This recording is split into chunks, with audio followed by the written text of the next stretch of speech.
रास्ते में कुब्जा मिल गई। कुब्जा चंदन बहुत अच्छा बनाती थी।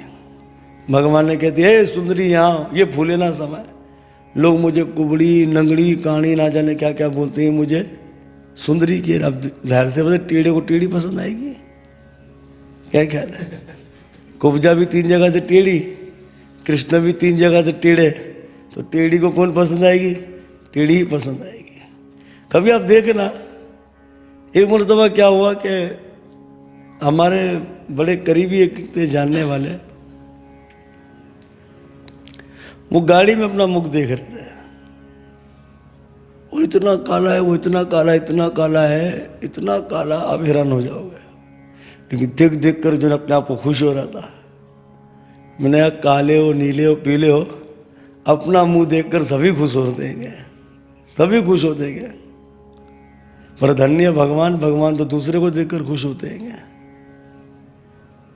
तो क्या कह रहे भगवान इसे, अरे सुंदरी कहाँ जा रही हो, ये फूले ना समय। लो भाई, मुझे लोग क्या क्या कहते हैं, मुझे सुंदरी कह रहे। भगवान ने कहा सुंदरी कौन हो, क्या करती हो, तुम्हारी पोटली में बड़ी सुगंध आ रही है। बोले महाराज मैं कंस की दासी हूँ, कुब्जा मेरा नाम है और मैं चंदन बनाती हूँ और कंस महाराज को अपने हाथ से चंदन लेपती हूँ। तो भगवान ने कहा मामा को चंदन लगा रही हो, हम भी तो उनके भांजा है, हमको भी लगा दो, हमारे सखाओं को भी लगा दो। अच्छा ये बात है, लगा लो। तो कुब्जा ने भगवान कृष्ण को चंदन लगाया, बलराम जी को लगाया, सखाओं को लगाया। अब भगवान ने रख दिया कुब्जा के पैर पर पैर। दाऊ भैया बोले हे कन्हैया अपना वृंदावन नहीं है। भगवान बोले तेरी जेनियत ही ऐसी, देख मैं क्या कर रहा हूँ, ये तो देख। उस समय भगवान ने क्या किया, कुब्जा के पर पैर पे पैर रखा, ठुड्डी के नीचे हाथ धरा, एक झटका दिया भगवान ने, 3 जगह से टेढ़ी को खूबसूरत बना दिया। कुब्जा ने कहा प्रभु कब आ रहे हो मेरे घर में? भगवान ने कहा आएंगे समय पे। काम भाव रखती थी। गर्ग संहिता के अनुसार ये कंस की बहन है सुरपंखा। काम भाव रखती थी ना सुरपंखा भगवान से। पुष्कर जी में तब किया महादेव का। क्या कह रही है, मुझे राम पति रूप में मिल जावे। शंकर जी ने कहा भाई अभी तो व्रत है इनका, एक पत्नी का, अभी तो इच्छा पूरी होने वाली नहीं है। आ रहे त्रेता युग के, द्वापर युग में आ रहे, छेल छबीले शाम बनकर, फिर इच्छा तुम्हारी पूरी कर देंगे। तो भगवान ने कहा समय आने पर हम तुम्हारी इच्छा पूर्ण करेंगे। जो जिस भाव से मेरा भजन करता है फल स्वरूप में उसको वैसा ही फल देता हूं। अच्छा हुआ ये कि कभी विचार करना, इन सब स्त्रियों को नूता किसने दे दिया? राम जी ने। और बदनाम कौन हो गए? श्याम जी। अगर गर्ग संहिता के गौलुक कांड में जाते हैं बारीकी में, इन सब को भगवान की जितनी गोपियां ने उन सबको नूता देने वाले कौन थे? राम जी। तो सबसे पहले तो राम जी कहाँ गए थे? जनक जी के यहाँ गए।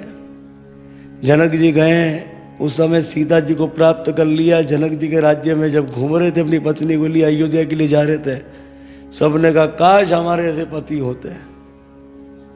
तो राम जी ने क्या कह दिया? तथास्तु। ये सबने कहा भाई ऐसी जोड़ी हमारी भी हो काश। तो राम जी ने कह दिया तथास्तु, आ रहे तुम सबको अपनाएंगे। अब जब राम जी वन में चले गए, वन में जो ऋषि थे राम जी को आलिंगन करते थे, गले मिलते थे, चुमना चाहते थे। हे भगवान ने कहा पीछे हो जा, अभी सन्यासी बाबा बने हुए, अगर ज्यादा करीब आना है तो हमारे द्वापर युग में बन जाना सब मेरी पत्नियां। और ऋषि जो थे राम जी ने उनको नूता दे दिया, वो ऋषि भगवान की पत्नियां बनकर आ गए। आगे चलकर जब भगवान ने अपनी पत्नी, आध्यात्मिक रामायण में वर्णन है, बड़ा सुंदर वर्णन है कि राम जी ने सोचा कि स्वामी वाल्मीकि जी ने मेरे आने से पहले मेरा विशाल चरित्र लिख दिया, तो राम जी की इच्छा थी कि मेरे बच्चे स्वामी जी के शिष्य बने। पर स्वामी जी के शिष्य कब बनेंगे? जब वो राज्य से बाहर जाएगी मेरी पत्नी, क्योंकि राज्य में होते हुए तो ये नामुमकिन है कि वो वाल्मीकि ऋषि के शिष्य बन जाए मेरे बच्चे, क्योंकि उन्हें विशेष ऋषि का शिष्य ही बनना पड़ेगा परंपरा के अनुसार। तो राम जी की अपनी इच्छा थी कि मेरी पत्नी वन में जाए, और आपकी अपनी इच्छा से आपने अपनी पत्नी को श्री वाल्मीकि ऋषि के आश्रम प्रवेश दिया था। आपकी अपनी इच्छा थी। बोल भक्त वत्सल भगवान की जय। तो इसी तरह से राम जी की पत्नी कहाँ थी? वाल्मीकि ऋषि के आश्रम पर। तलाक हमारे अंदर है नहीं। क्यों? अगर राम जी ने अपनी पत्नी का त्याग कर दिया तो जब राम जी को यज्ञ करना पड़ता था तो सोने की सीता बनाते थे। सोने की सीताएं इतनी सारी बन गई, एक दिन राम जी उस जगह पर ही चले गए जहां सोने की सीताएं पड़ी थी, मानो उस गोदाम में चले गए। और आपको पता है कि विग्रह के अंदर प्राण प्रतीक्षा की जाती है कि सब सीताओं ने कहा भाई हमें यहीं रखोगे, कब अपनाओगे? राम जी ने कहा रुक जाओ, आ रहे श्याम जी बनकर, सबको अपना लेंगे। किया कराया प्रभु रामचंद्र जी का, फंस गए हमारे श्याम जी। शास्त्रों से देखो, बड़ी बड़ी बातें नहीं करनी चाहिए, भगवान में भेद पैदा नहीं करना चाहिए। कुछ लोग कहते हैं हमारे राम तो ऐसे ही हैं, एक पत्नी है कि किसी को देखते ही नहीं थे। कृष्ण कोई भगवान इतनी सारी बीवियां लेकर बैठे, अगर उनको बारीकी बताया जाए तो फिर क्या होगा? और हम कौन होते बारीकी बताने वाले? क्योंकि हम तो भेद करते ही नहीं है। कोई कहे राम कोई श्याम घन श्याम, जो राधा वाले राम है, नहीं जो राधा वाले श्याम है वही सीता वाले राम। कोई कहे राम कोई श्याम घन श्याम, जो राधा वाले श्याम है वो सीता वाले राम। श्री कृष्ण गोविंद हरे मुरारी, हे नाथ नारायण वासुदेवा।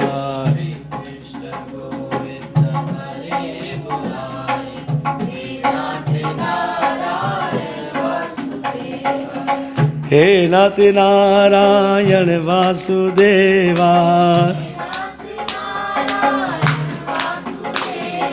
हे नाथ नारायण वासुदेवा। श्री कृष्ण गोविंद हरे मुरारी, हे नाथ नारायण वासुदेवा।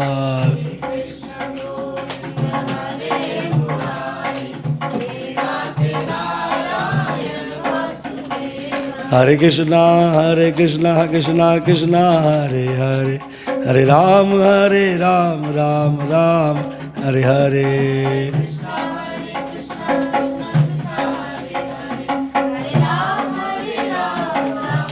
बोलो भक्त वत्सल भगवान की जय।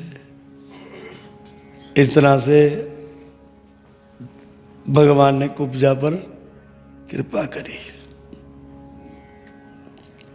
अब भगवान उस जगह आ गए जहां शिव धनुष था। 5000 लोग इस धनुष की गाड़ी को खिसकाते थे। वही रामायण वाली बात है कि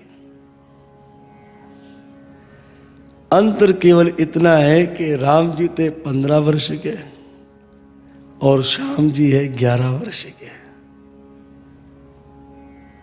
भगवान जब उस जगह पर प्रवेश कर गए और धनुष के आजू बाजू घूमने लगे, धनुष के सुरक्षा कर्मी जो थे, जो उनकी रक्षा करते थे धनुष की, बोले बच्चे पीछे हो जा, हंसने लगे। बलराम जी ने कहा लाला दिखाते अपनी करामत। 11 वर्ष की आयु में भगवान श्री कृष्ण ने आसानी शिव धनुष को उठाया और तोड़ दिया। पूरी मथुरा नगरी में उस समय भूकंप आ गया था।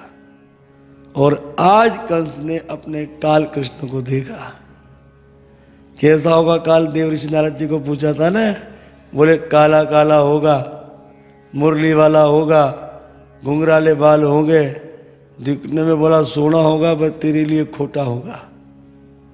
तो आज अपने काल को देखा और कंस को सारी रात नींद ना नहीं आई। ये धनुष शिव धनुष है। गर्ग संहिता के अनुसार एक समय ये कंस महेंद्रगिरी पर्वत पर चला गया, क्योंकि कंस पहलवान था। महेंद्रगिरी पर्वत पर चला गया। इसने कहा मैं कितना वजन उठा सकता हूं, तो पर्वत को ही उठा लिया इसने। महेंद्रगिरी पर्वत को उठाकर ऐसे ऊपर नीचे करने लगा। पर्वत पर परशुराम जी परेशान हो गए, बोले कौन मूर्ख के पापी जो अपमान कर रहा मेरे चरणों में।